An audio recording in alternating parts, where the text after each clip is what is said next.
Bienvenue sur les news de Samir. Aujourd'hui, on va parler de l'actualité et plus précisément de le pape. Oui, the pape. Le pape racaille.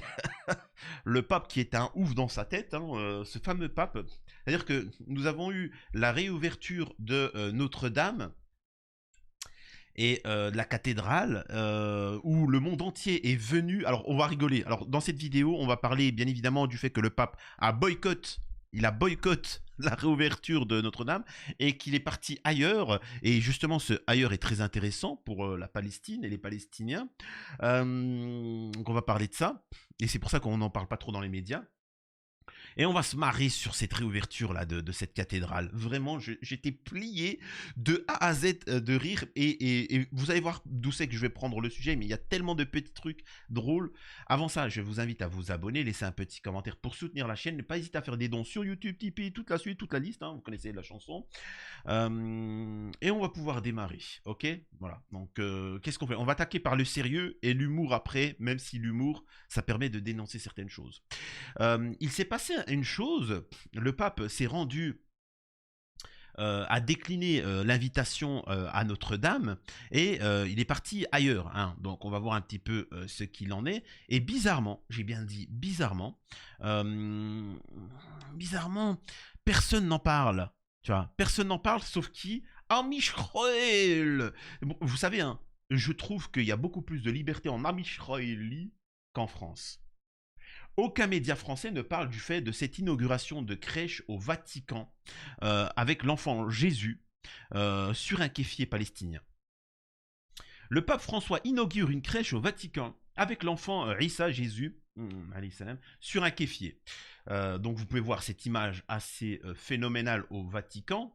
Donc voilà, où on voit Jésus, on voit le pape et on voit la représentation de Jésus avec en dessous un kéfier palestinien. Là par là, comment on appelle ça, le pape veut montrer qu'en fait les ancêtres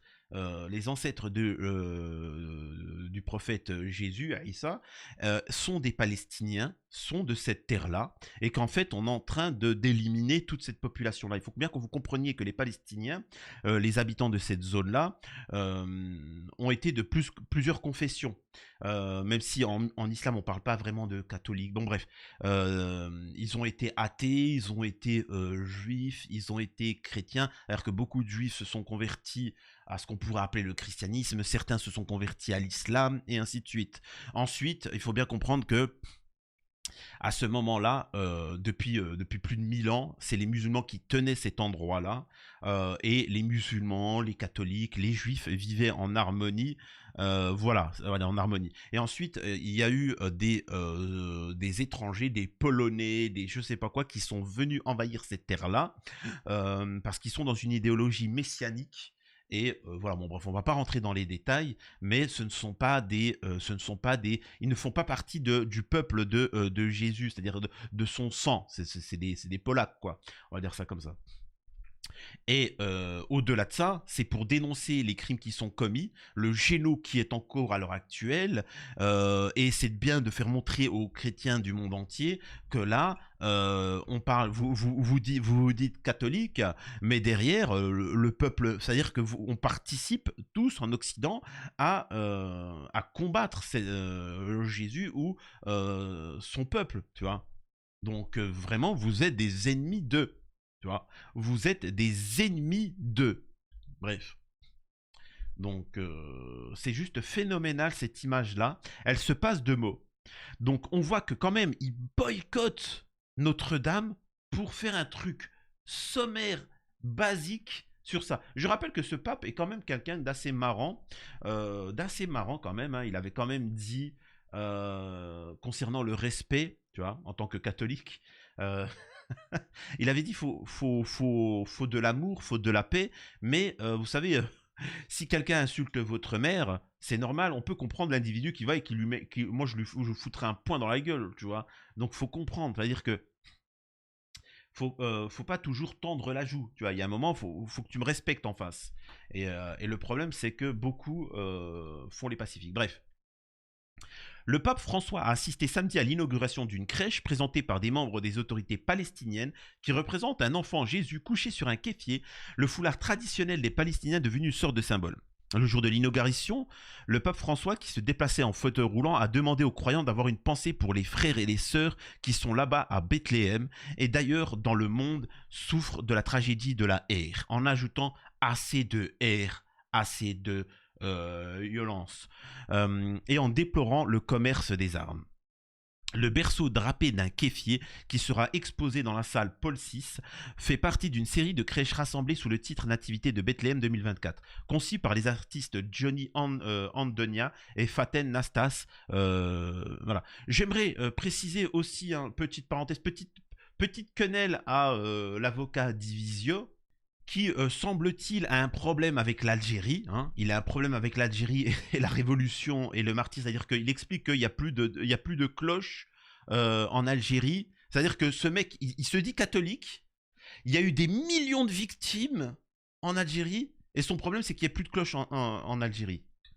Et ça, c'est ce qu'on appelle soit de l'ignorance, et moi je pense que c'est ça, soit qu'il est de mauvaise foi. Parce qu'en attendant, moi je dirais ça à, comment il s'appelle, à Divisio, dans ton pays, alors il est français, et dans ton pays, les églises ne sont plus financées par l'État. L'entretien des églises ne sont pas financées par l'État. C'est vrai ou c'est faux? Alors qu'en Algérie, les églises, pays musulmans, les églises sont financées par l'État. L'entretien sont financés par l'État. Les prêtres, les évêques, ou je ne sais pas comment ça s'appelle, sont financés par l'État. Parce que, citoyens algériens, voilà. Alors, vous allez me dire, oui, mais Samir, et les juifs synagogues, c'est autre chose. Il y a des catholiques qui ont, pas en majorité, bien évidemment, mais tous ceux qui ont aidé à la libération de l'Algérie sont des Algériens. Soit de sang ou soit d'honneur. Et donc c'est pour ça que vous avez des individus, bon, essentiellement la communauté musulmane, etc. Mais nous avons quand même quelques catholiques qui ont permis de soigner, soutenu les libérateurs. Donc voilà, on est quand même dans un pays où des catholiques se font blasphémer à longueur de journée comme Divisio, où on crache sur sa religion, on crache, on blasphème, on twerk dans des églises avec Benjamin Ledigue, on blasphème dans une cérémonie internationale, les JO, etc. Et le mec t'explique que l'Algérie serait mauvaise. Alors qu'en église, en Algérie, fais ça, hein, twerk dans une église. Viens twerker dans une église. Tu vas voir ce que le gouvernement ils vont te faire. Tu vas voir ce que les Algériens ils vont te faire. Tu vois, les musulmans, tu vas voir. Et demande à n'importe quel paroissien dans une église et demande-leur l'état ce qu'ils font. Tu vois. Ils respectent les lieux de culte, tous les lieux de culte. C'est la base, c'est quelque chose de transcendant. Donc voilà. Tout ça, c'est pour ça que ça me fait rire un petit peu les gens qui s'expriment. Et surtout, quand même, c'est une fierté en Algérie. L'archevêque d'Alger, Jean-Paul Vesco, j'invite quand même un jour Divisio, et si il acceptait l'invitation, je paierai le voyage, à se rendre visiter un petit peu l'Algérie et rejoindre ses co-religionnaires, voir ce qu'il en est. A officiellement été, il est devenu cardinal ce samedi 7 décembre à Rome par le pape François. Dominicain de 62 ans, alors je connais pas, parce que peut-être qu'il est pas dominicain, je connais pas, mais bon, tout ça pour dire que, voilà. Dominicain de 62 ans, l'ancien évêque d'Oran a obtenu la nationalité algérienne en février 2023. Donc c'est un grand honneur qui, voilà, entre guillemets, qu'il avance et voilà. Donc c'est quand même assez intéressant. Il y a certains pseudo-catholiques qui osent critiquer l'Algérie alors que dans leur pays c'est la misère, et nous avons Jean-Paul Vesco qui était là pour l'inauguration de la grande mosquée d'Alger, loin de ce que l'on aurait pu attendre ou imaginer, hein, comme pour Notre-Dame. Cette inauguration a été célébrée dans sa plus simple et sa plus haute expression, la prière. Le cœur de l'inauguration fut en effet la prière du Dror en présence du président de la République. J'ai vécu comme un moment précieux de pouvoir prier vraiment en ce jour, en ce lieu sacré et majestueux avec mes frères musulmans. Le fait que notre église ait été conviée à cette prière est un symbole qui n'a pas de prix. Moi, ce qui me fait rire, c'est qu'à Notre-Dame, il n'y avait pas de catholiques, il n'y avait pas de chrétiens, tu vois. Il y avait Zelensky, il y avait n'importe qui, tu vois. Il y avait des stars, il y avait des machins, tout ça. On va revenir hein, sur ce passage de Notre-Dame. Là, je fais ce petit truc drôle par rapport au pape et ainsi de suite. Bref. Donc voilà, bon bref, on va poursuivre. Donc voilà le pape, pourquoi il a boycotté cet événement assez nauséabond qu'est la réouverture comment on appelle ça, de Notre-Dame. Alors là, on revient sur la cérémonie d'ouverture de Notre-Dame. Alors, avant de démarrer et de vous montrer quelques trucs assez cocasses et sataniques, j'aimerais quand même dire, mais c'est quand même fou quand même. C'est-à-dire qu'on a mondialement une bande enfin mondialement, je vais pas être trop dur. Mondialement, on nous explique que c'est un phénomène, la réouverture de Notre-Dame, parce qu'il y a eu un feu. On en reparlera, un feu mystérieux. Euh, on va y revenir. Mais là, l'humanité tout entière s'est réunie avec des milliards, tu vois, des milliards, un argent infini, tout ce que tu veux, pour qu'en 5 ans, on essaie de nettoyer, tu vois, faire un coup de peinture sur cette cathédrale. Et c'est un truc majestueux, c'est l'apogée de l'humanité, bla bla bla, et tout le monde est en admiration. Et t'as tout plein de teubés, d'idiots en France qui sont là. Waouh, félicitations, félicitations à ceux qui ont travaillé. On les met en avant. Les mecs, ils n'ont rien fait. Ils ont juste mis un coup de balai, un coup de peinture et c'est tout. Ce qu'il faut être, entre guillemets, ce qui est une dinguerie, c'est qu'en l'an 1000, il y a des poussières, bon, on se comprend, mais en l'an 1000, il y a 1000 ans, des mecs qu'on nous explique qui sont en babouche, toi, qui pétaient la misère, qui avaient soi-disant un bout de pain comme nourriture, soi-disant, des sauvages, des barbares, soi-disant, ont été capables de créer ça, alors que je peux vous assurer d'une chose. Montrez-moi un bâtiment de cette envergure créé maintenant à notre époque. Avec ce type de matériaux. Hein, matériaux nobles. Hein. Je te parle pas je te parle pas de Burj Khalifa, d'un immeuble tout pourri, pathétique, en ligne droite comme ça, pathétique, voilà, en béton armé. Non, non, je te parle vraiment de... allez voir ces cathédrales. Je parle du savoir-faire de l'humanité.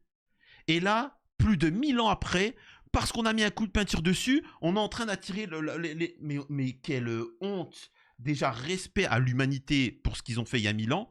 Et on devrait avoir honte 1000 ans après d'être juste capable de faire de la rénovation. Tu vois, c'est quand même fou. Et ça montre aussi qu'à l'époque, il y avait des projets pharaoniques et qui marqueraient l'histoire de l'humanité. Alors que maintenant, mis à part critiquer l'Algérie et boire l'emsan sale et surtout interdire la abaya, en France, ben, disons qu'il n'y a plus grand chose, quoi. C'est quand même phénoménal. Hein. On peut critiquer, comment il s'appelle, l'autre, l'américain, Elon Musk, mais au moins il a des projets, on veut aller sur Mars, des choses, voilà, tu vois, ça serait bien qu'on résout certains problèmes, mais non, tu vois, vraiment cette petite anecdote, je me devais de la faire. Ensuite là, on va assister à un individu qui s'est présenté, c'est celui qui a créé les vêtements multicolores lors de la cérémonie.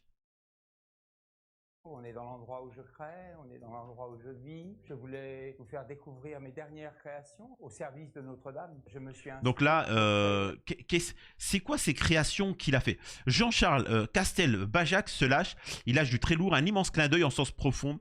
Donc voilà, donc en fait c'est lui qui a créé les vêtements, le vêtement en toute sobriété pour ceux qui ont vu, au même moment où le pape lui était dans une petite truc très simple, là c'est en mode full art déco quoi. Intérieure. Je veux un rayonnement universel parce qu'il y aura 9000 privilégiés qui vont assister à la réouverture, mais des millions qui de par le monde pourront saisir un fragment de ce rayonnement. J'aimais bien cette dualité médiévale pop où la couleur nous serve comme manière de propager une idée d'espoir. C'est aussi un signe par rapport à l'époque que l'on vit, cette attente du retour. Donc on voit qu'il y a quand même une certaine idéologie qu'ils essayent de transmettre et c'est pas anodin ce qu'ils font. C'est ce qu'il est en train de dire. Pour rappel, hein, ils se sont habillés comme ça. Alors que je sais pas, le mec il est habillé en multicolore, c'était quand même assez particulier. Ce ne sont ni les couleurs de Google ni celles de Lidl, ce sont les couleurs de l'Ordre de l'Étoile Orientale. L'Ordre de l'Étoile Orientale est une organisation paramaçonnique d'origine américaine. L'Eastern Star s'est répandue dans le monde et est implantée dans 17 pays. C'est la plus grande organisation paramaçonnique mixte au monde et compterait environ 500 000 membres aujourd'hui. Et c'est pour ça que le pape n'a pas voulu se rendre dans ce lieu nauséabond. Donc voilà, hein, c'est pour préciser parce que en tant que catholique, il ne voulait pas assister au travestissement d'un lieu de culte catholique. Voilà, donc c'est pour ça. Et respect à lui, et mieux vaut dans la sobriété. Et surtout que moi, j'aurais aimé, encore une fois, qu'on rende ça, la cérémonie, et qu'on ne fasse pas faire venir des personnalités. Les personnalités doivent s'effacer sur le lieu, sur l'endroit, et pas prendre le truc. Nous avons ici Zelensky qui était présent.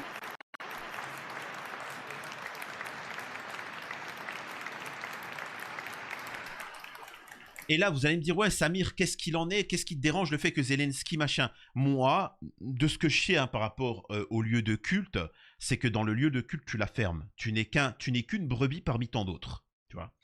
Moi, ce que je sais, c'est qu'il y a des rois qui, en slip, façon de parler, en slip, se sont présentés quand ils devaient s'excuser pour avoir peut-être été excommuniés ou je sais pas quoi. Voilà. Mais là, maintenant, ça, dans un moment, on applaudit Zelensky. Mais barre-toi. En fait, je vous dis, hein, la vérité, c'est que Zelensky, il a vu qu'il y avait un peu des ornements. Tu vois, il s'est dit, waouh, il y a des petits lustres. Donc, dès que la cérémonie a commencé, Zelensky, il était là. Oup, oup, oup, oup, oup. Ah, je peux te dire qu'il s'est rempli les poches, hein, le salaud. Hein. Ah. Ce qui me fait rire, c'est que il y a le mec qui a fait l'orgue. Écoutez.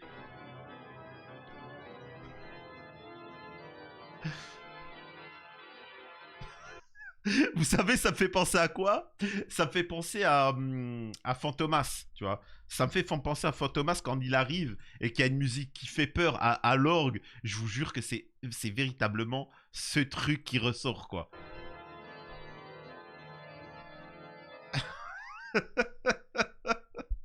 Alors la problématique, c'est qu'il y a les droits d'auteur, donc je pourrais pas vous montrer. On nous a fait venir ici Marion Cotillard, et moi, ce que j'aurais aimé, c'est que on fasse venir des catholiques quand même. Ça aurait été beaucoup plus plaisant de faire venir des catholiques pour chanter ou faire quoi que ce soit, plutôt que de faire venir tout et n'importe quoi dans cet événement-là. Ensuite, moi, ce qui me fait rire, c'est que c'est la photo de tous ceux... Alors, il y a aussi ça qui s'est passé. Il y avait Colin Farrell et ses 70 choristes de gospel pour célébrer la réouverture de Notre-Dame.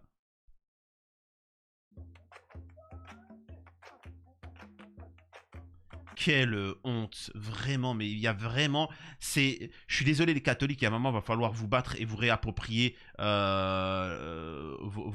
comment on appelle ça? Vos lieux de culte. Hein. Écoutez ce que dit Asselineau, François Asselineau. J'ai une maison de campagne voilà, qui a été construite en 1880. Il y a des poutres. Il y a quelques temps de ça, je me suis dit, tiens, je vais voir si les poutres, elles prennent feu. Donc j'ai mis un briquet. C'est des poutres qui datent de 1880. Mais le bois, il est tellement fossilisé, si vous voulez, qu'au bout de 10 minutes de briquet, ça n'avait toujours pas bougé d'un pouce. Il aurait fallu y aller au chalumeau pendant 3 heures pour que ça commence à brûler. Là, on parlait de poutres qui ont pris feu instantanément à cause d'un mégot de cigarette, alors que ce sont des poutres millénaires. Donc ça, non, je suis désolé, il y a un problème. Il y a un problème de fond. Ah. Et d'ailleurs, j'observe que ça fait maintenant, c'était en 2019, 5 ans après, officiellement, on ne sait toujours pas quelle est l'origine de ce sinistre. Donc déjà, si vous voulez, c'est un gros malaise. Donc voilà, s'il y a effectivement un gros malaise derrière tout ça, on ne sait pas comment ça se fait que ça a brûlé, circulé, il n'y a plus rien à voir. Donc voilà, bon, je trouve ça assez particulier. Alors là, nous avons l'individu multicolore hein, qui ouvre les portes de Notre-Dame. Apparemment, on lui a pas donné les clés. Regardez. On lui a pas donné les clés. Alors le mec, soit c'est Gandalf, tu vois, soit soit je sais pas, mais mec, faut lui donner les clés, qu'est-ce qui se passe, tu vois? Comment ça se fait qu'il n'arrive pas à ouvrir un truc comme ça? C'est un truc de ouf. Franchement, ça à mourir, hein. Ça à mourir de rire cette histoire. Ce qu'il faut en retenir de cette vidéo, c'est 1, on ne sait toujours pas pourquoi Notre-Dame a brûlé. 2, on s'extasie sur 4 pecnos que l'humanité tout entière s'est réunie pour faire des dons pour mettre un coup de peinture. Et Macron essaie de s'approprier ça alors que c'est un coup de peinture, alors que ce qu'il faudrait remercier, c'est la France d'il y a 1000 ans qui était capable de faire cette œuvre-là, qui est quand même, qui transcende les âges. C'est une œuvre de l'humanité, au même titre que les pyramides ou autres. Disons que voilà, ça reste dans le temps, hein. C'est pas comme l'œuvre de Macron qui restera pathétique et qu'on oubliera assez vite, tu vois. Donc Macron veut ancrer, en fait ces gens-là veulent s'ancrer dans l'histoire, mais ils sont pathétiques et c'est pour ça que le mec limite, on essaie de nous faire croire que c'est lui Notre-Dame. Les mecs, vous avez juste mis un coup de peinture, donc barre-toi. Donc ça c'est en deuxième point. On voit que tous les catholiques n'étaient pas présents, c'était que des non-catholiques qui étaient présents essentiellement pour l'ouverture de Notre-Dame. Quatrième point, ou cinquième, j'en sais même plus, j'ai quand même l'impression que, comme on dit, le criminel revient toujours sur les lieux du crime, tu vois. Donc voilà, je pose des questions. Et en dernière finalité, c'est assez cocasse que des catholiques en France se permettent de critiquer l'Algérie, là où dans leur pays on blasphème à longueur de journée sur leur religion, on blasphème, on se moque d'eux, alors qu'en Algérie, ben, les églises qu'il y a sont financées par l'État et il est interdit de blasphémer. C'est quand même assez cocasse à quel point les médias peuvent manipuler une opinion. Donc voilà, et pendant ce temps, le pape, lui, était tranquillement au Vatican en train d'inaugurer une crèche avec un petit Jésus et en dessous le kéfier palestinien. C'est assez pertinent sur la situation mondiale. J'espère que ça vous a plu. À la prochaine sur les news de Samir.